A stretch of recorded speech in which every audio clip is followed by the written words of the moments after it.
In this video, I'm going to cover everything you need to know about Alocasia Heterophylla and how to take care of it.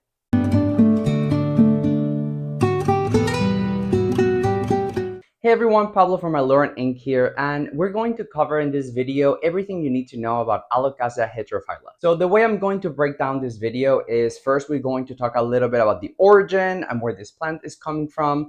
Then we're going to talk about its care, like light and soil. And then at the end, we're going to cover my favorite part, which is what the variegated versions look like and what are the accepted cultivars. So first, we're going to talk a little bit about the origin of Alocasia Heterophylla.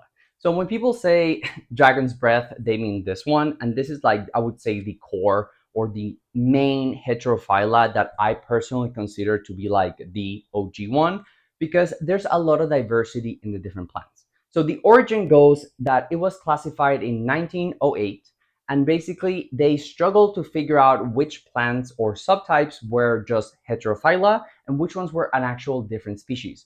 The reason is because this plant is from the Philippines. So the Philippines are a lot of different islands and islets put together into one big country, and you get the similar effect to like Darwin and the Galapagos Islands, in which you have all of these different pressures of the environment upon the plants. And depending on which island, you get a slight variation of, a species, or eventually, with time and, a lot of time, you end up with new species potentially being created from there. So whenever they talk about heterophylla, hetero means different, right? And then phylla means leaf. So the whole name of this plant is different leaves, because depending on which island you go to, depending on what part of the island you are, you will get a similar or somewhat different version of heterophylla. This is how you end up with Corazon and Dragon's Breath, because those were the two cultivars that ended up entering sort of like the mass market. But some people believe that Corazon and this one are actually two separate species. I personally will agree with that, and we'll go a little bit more into detail whenever we talk about the inflorescence, because I have had both bloom or create an inflorescence with me, and I find that to be really different. Between the two. So that could potentially help us sort of classify this. At the end, the only true way of knowing which species are just the same heterophylla, just a little modification, and which one is different enough to be a different species, the only way will be with like genetic testing, which hopefully in the future is readily available and cheaper for all of us. And at the end of this video, we'll focus on the different cultivars that are out there and the variegated versions of Alocasia heterophylla.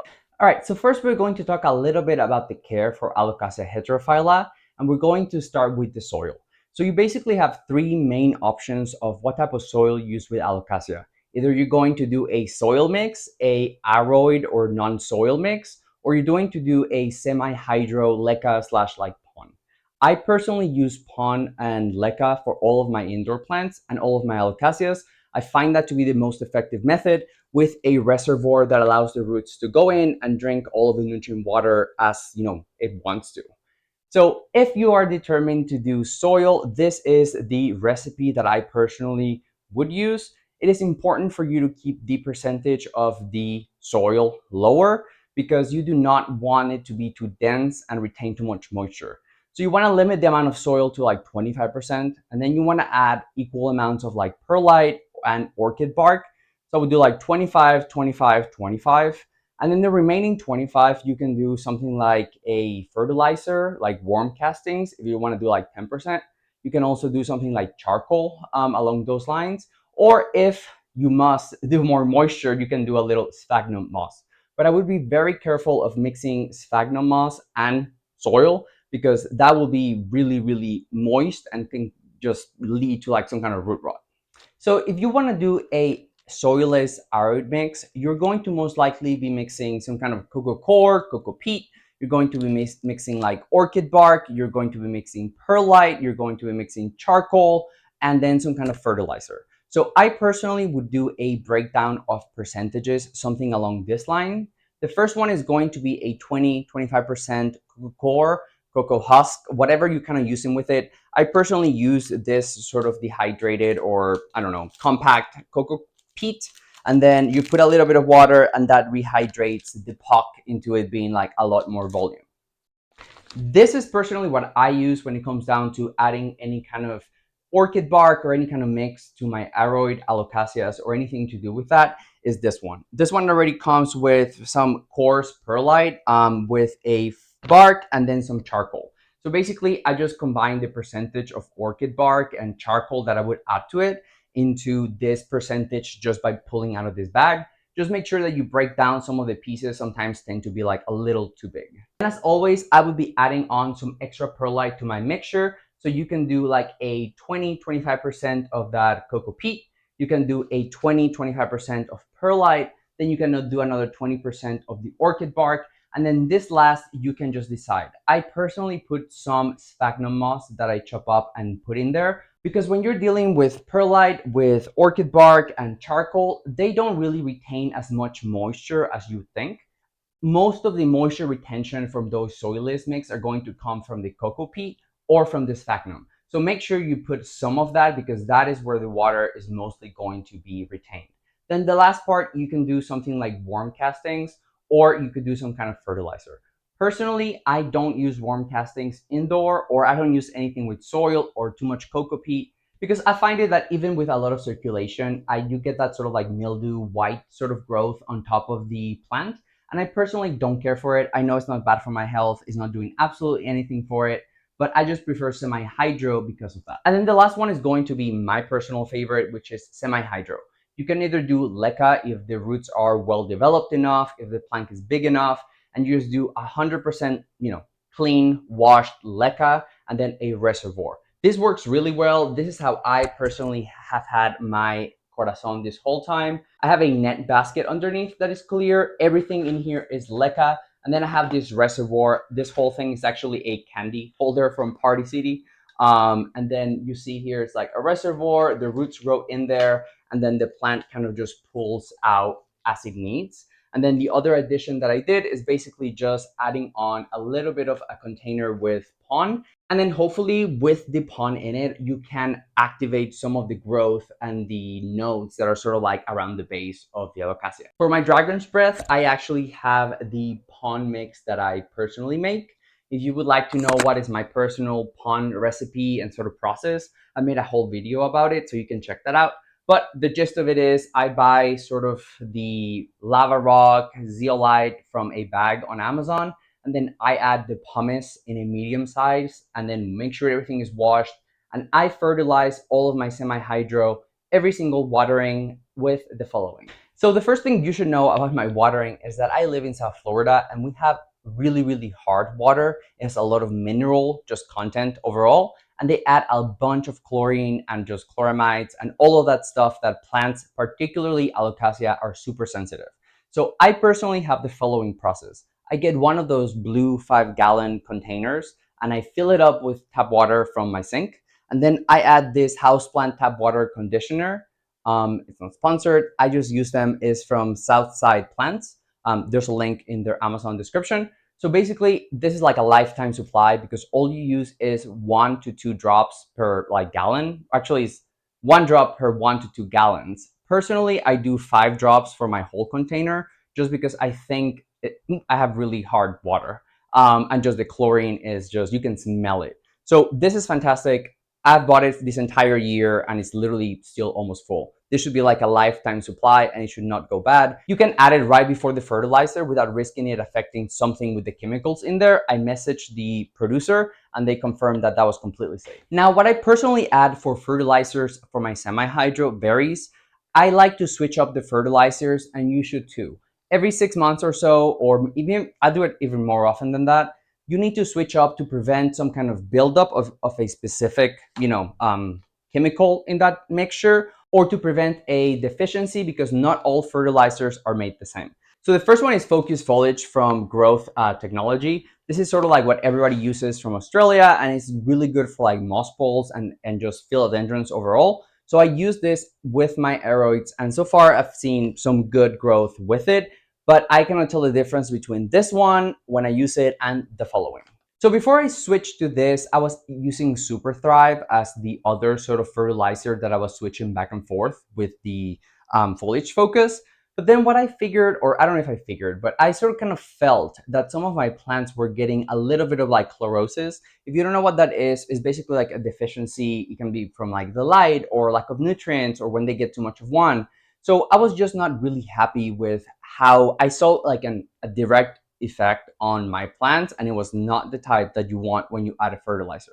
All right, so we're going to take 30 seconds really, really quickly, and I'm going to explain to you the basics of like fertilizers for plants. So whenever you buy a fertilizer, you're going to see different letters in front of it. Usually you're going to have nitrogen, potassium, phosphate. Those are the biggest ones, NPK, right? You see those everywhere. So you'll see the percentage of that being really high. Nitrogen is the most important one, but then I find most fertilizers to do too much potassium and to do okay job with the phosphate. But this one, what it does is it reduces the amount of potassium and it increases the amount of calcium and magnesium. CalMag is also an additive that you'll hear a lot about and is necessary for plants that are producing a lot of leaves all the time. This comes from the study or, line of research for weed, marijuana, because those CalMag is one of those additives that you need to always add on to your homegrown weed because you will run into a deficiency. So basically, they ran into all of this specifically for orchids, and they found this combination to be kind of like the best. So what they do is 12% nitrogen, 1% phosphate, 1% potassium, 10% calcium, and 3% magnesium.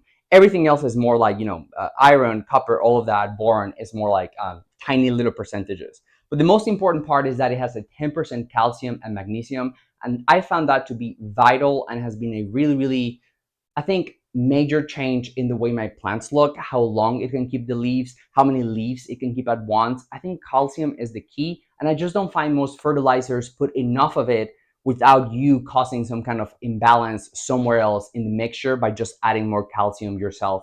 So as a comparison, the foliage focus is going to have a 2.2 total nitrogen. It's going to have a 1% phosphoric acid. It has a 2.6 potassium. So it literally has like 3 times more potassium than it does phosphate, and actually even a little bit more than nitrogen. So that is where I was sort of saying that I find they tend to go a little bit heavier in potassium, and I'm not quite sure why. And then this one has a 1.3 calcium and a 0.7 magnesium. So you see how this one balances out the calcium and magnesium percentages a lot more with the phosphate, but I still find it to put too much into the potassium and not enough in the calcium. And just for the sake of completion, we're going to also go through this one. So much for 30 seconds, right? So this one this is Super Thrive Foliage Focus. And this one has a 9% total nitrogen. It has a 3% phosphate. So it has 3 times more nitrogen than phosphate. And then it has a 6% potassium. So it has twice the amount of potassium as phosphate, but less than nitrogen, right? But then when you go to the calcium, it only has a 2%. So it literally has almost 5 times more nitrogen than it does calcium. And then magnesium, it has 0.5%. So it's nowhere near what I consider to be important. And I saw the deficiencies in my plant. I saw what they needed and I was like, something is wrong. And I think this was the problem. So I no longer put this into my mixture. I am now sort of swapping between the Tezula plants and the growth technology one. Now, when it comes down to the amount of light that these plants need, they're going to like bright indirect light. But what does that mean? It means that the sunlight should not be hitting them directly into the leaves at any point, even with a window, because it will burn them and most likely cause too much stress. But if you want to be as close to having some kind of standardized way of measuring the light in your house, get one of these. This is like a $25 investment. It is a light meter, doctor meter. And the best way for you to measure light is going to be in foot candles. And that is just going to be the easiest way for you to be consistent with the lights, because in all honesty, the quality of light really vary depending on if it's from the sun, if it's coming from a lamp, and then what type of lamp, what type of bulb. You get into the weeds of light and plants, but that does not matter because you just want to use foot candles and be as consistent as possible. So I find it for both of them between 350 to 600 foot candles is what works best. You can see some of the footage. Mine are just facing some of those vertical lamps, and they're getting between 5 to 600 foot candles around most of the leaves. Now, when it comes down to the humidity, I do find that Heterophylla, it is a lot more forgiving of lower humidity than most other Alocasias.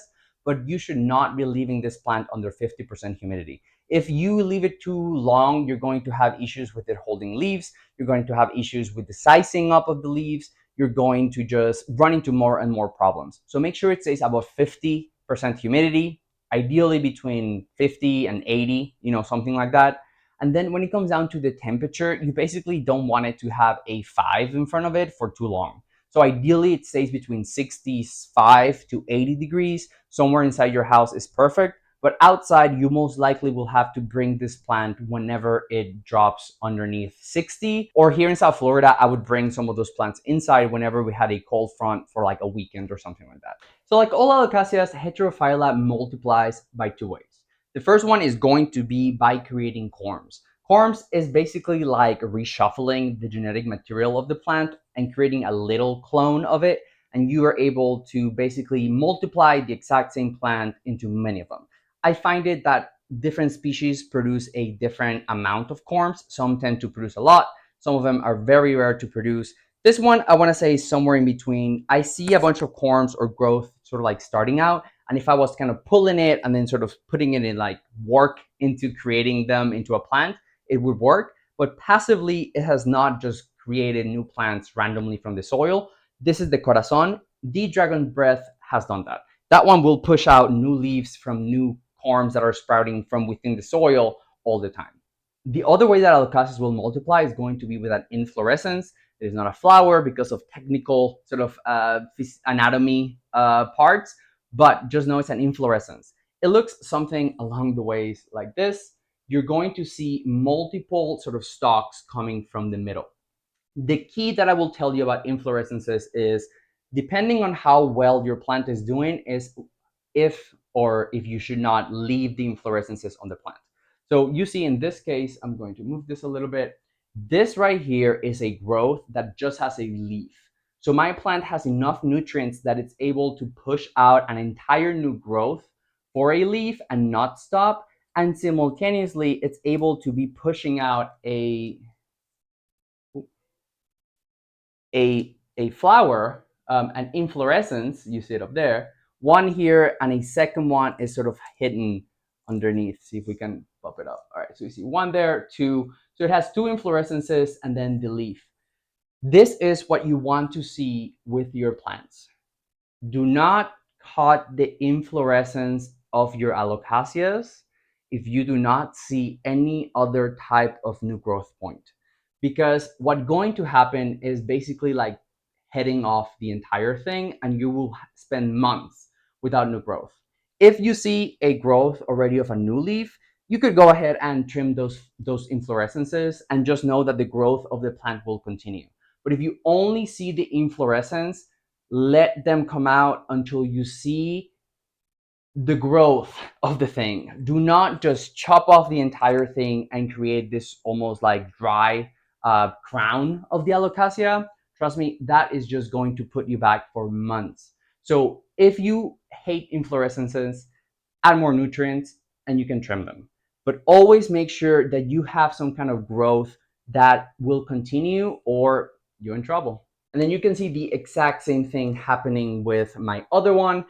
Both of them started creating fluorescences within 8 to 9 months of me having them.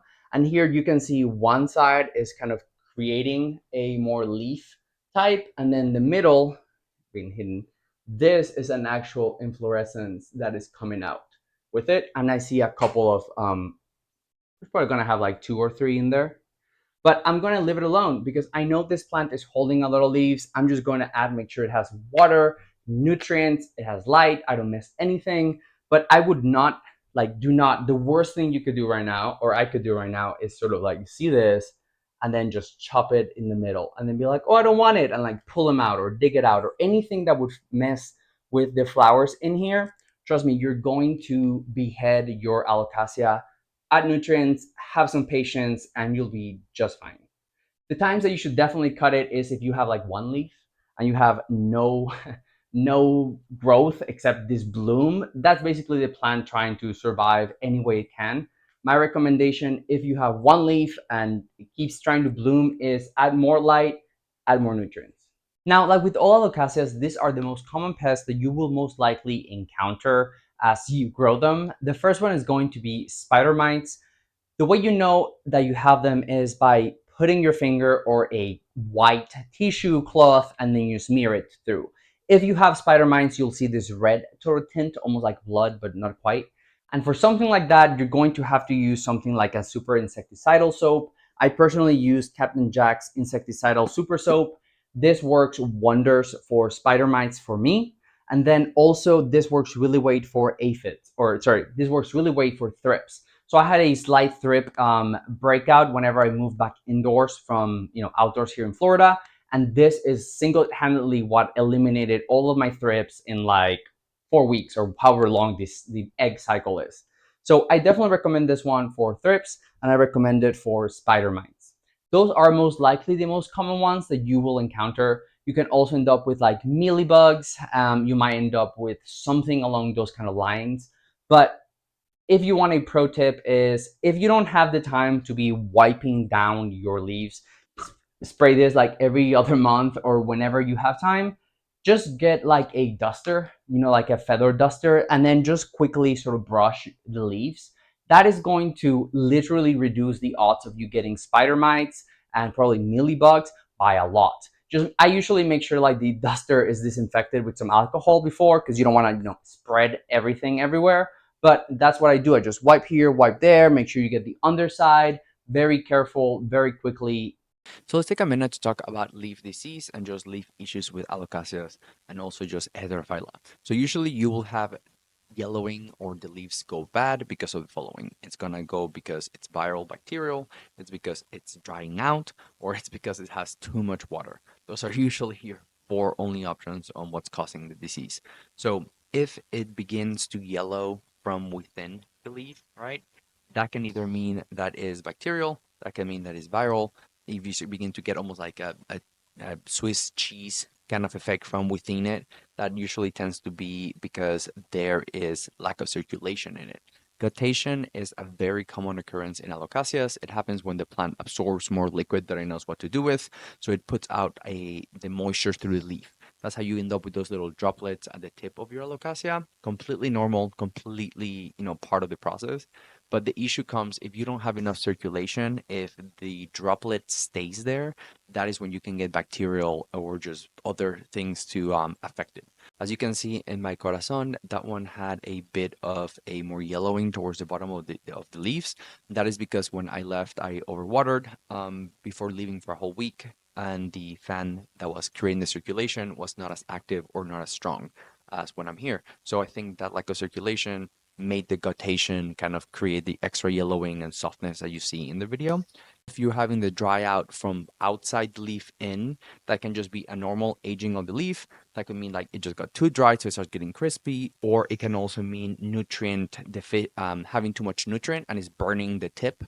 All right, now this is my favorite part because we get to talk about the variegated versions and also all of the accepted cultivars. Like I said at the beginning of the video, this plant is just known for its diversity in leaves, which makes it a little complex to know what is a cultivar and what potentially is just a different species. So this is the Corazon one. You can see that it is different because it has a more heart shape or lobes.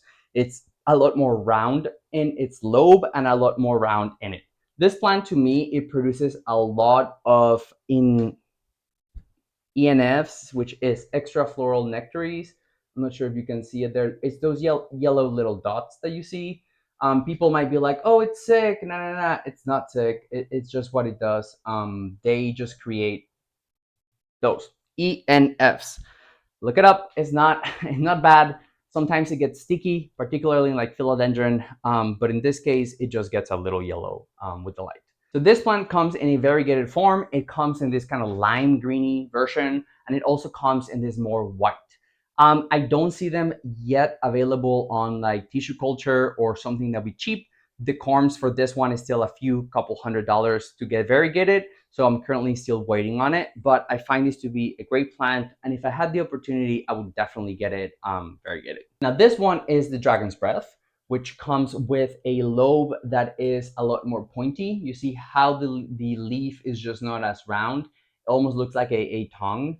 And then it has this more bluish shine that you have it in the other one too, but is definitely more noticeable when you have this dark veination inside it. That is a big difference. And then the other one is going to be that, and again, different species, but someday we'll figure it out. Dragon's breath has a green petiole in its leaves. It has a green backside of its leaves. It has a green stem, overall of it. And the inflorescence does look a little different. Whereas you'll see that the Corazon, its its petioles and its base core is a lot more dark. So it almost looks like a black color to them. And then it kind of stops towards the top of the leaf. So those are some little differences that most likely you'll find between the following cultivars, maybe a different species. So one of them is going to be the Alocasia Heterophylla green veins. You can see it right here. I think it just looks honestly like a normal dragon's breath that just doesn't have that bluish sheen to it. I have not seen it sold. I've seen it on the internet, but not sold somewhere I could buy it. The other one is going to be the Alocasia Heterophylla silver, and then you get a couple of silver Chris and then subtypes of the same plant. This one looks a little different, so I would assume that this most likely is going to end up being something, maybe a different species, to be honest. Then you're also going to have the Heterophylla metallica, which looks like this. I don't know if the difference is worth sort of like the plant. I have not seen any of these in variegated versions. There are a couple of hybrids based from this plant, and you can see them right here. I am not sure how available they are. I just know they exist because of the Aroidpedia. So there you have it. This is everything that you need to know about Alocasia heterophylla. This is the best care that I know how to take care of it. This is the best advice that I can give you. And YouTube thinks that the next video you should watch should be this one. See you next time.